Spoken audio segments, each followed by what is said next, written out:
Copa আমেরিকায় নিজেদের আধিপত্য বজায় রেখেছে আর্জেন্টিনা। টানা ৩ জয়ে গ্রুপ চ্যাম্পিয়ন হয়ে কোপা আমেরিকার কোয়ার্টার ফাইনালে উঠেছে আর্জেন্টিনা। শেষ ৮-এ বর্তমান চ্যাম্পিয়নদের প্রতিপক্ষ ইকুয়েডর। শেষ ৮-এ প্রতিপক্ষের চেয়েও আর্জেন্টিনার মূল দুশ্চিন্তা নিজেদের নিয়ে, আরও স্পষ্ট করে বললে লিওনেল মেসিকে ঘিরে। পেরুর বিপক্ষে গ্রুপ পর্বের শেষ ম্যাচের পর আর বিশ্রাম নেয়নি আর্জেন্টিনা দল।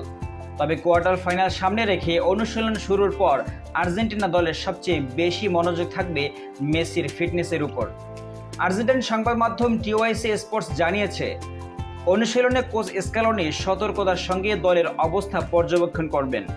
দল নিয়ে যেসব দ্বিধা ও দুশ্চিন্তা আছে সেগুলো নিয়ে তিনি বিশেষভাবে কাজ করবেন।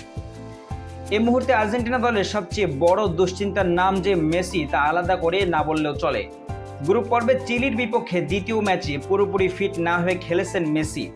সেই ম্যাচের ২৪ মিনিটে চিকিৎসকের শরণাপন্ন হতেও দেখা গিয়েছে তাকে। সেদিন অবশ্য দুবার কড়া ট্যাকলের শিকারও হয়েছেন তিনি। চিলির বিপক্ষে ম্যাচ শেষে মেসি বলেছিলেন, আশা করি আঘাতটা তেমন বড় কিছু নয়।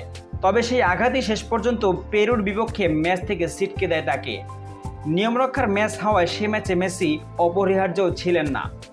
কিন্তু ইকুয়েডরের বিপক্ষে কোয়ার্টার ফাইনালে মেসির মতো কারো অনুপস্থিতি দলের জন্য বড় ধাক্কা হবে। এখন পর্যন্ত আশা করা হচ্ছে চোট কাটিয়ে শেষ ৮-এর ম্যাচের আগে প্রস্তুত হবেন মেসি। পুরো ম্যাচের জন্য না পেলেও কিছু সময়ের জন্য হয়তো তাকে পাওয়া যাবে।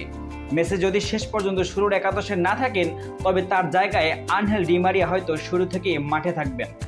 আর্জেন্টিনার কোচিং স্টাফরা নাকি মেসি ও ডি মারিয়াকে একসঙ্গে খেলাতে চান না, একজনকে অন্যের বিকল্প হিসেবে খেলাতে চান তারা।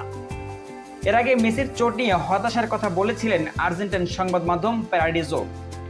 গ্রুপ পর্বের শেষ ম্যাচের আগে কোয়ার্টার ফাইনালে মেসির খেলা ঝুঁকিতে আছে বলে মন্তব্য করে তিনি বলেন, সময়ের সঙ্গে লিওনেল মেসির চোট নিয়ে আমরা যা জেনেছি তা হতাশা বাড়াচ্ছে। আমি আপনাদের সরাসরি বলতে পারি যে কোয়ার্টার ফাইনালে মেসির উপস্থিতি ঝুঁকিতে আছে। সে এখনও ছিটকে যায়নি, তবে ঝুঁকিতে আছে। এমন পরিস্থিতিতে মেসির ব্যাপারে বেশ সতর্ক হয়ে এগোতে হবে আর্জেন্টিনা দলকে। সামান্য ঝুঁকিও মেসিকে ছিটকে দিতে পারে কোপা আমেরিকা থেকে। এখন তাকে খেলানোর ব্যাপারে স্ক্যালোনি কোন কৌশল অবলম্বন করেন সেটাই দেখার অপেক্ষা।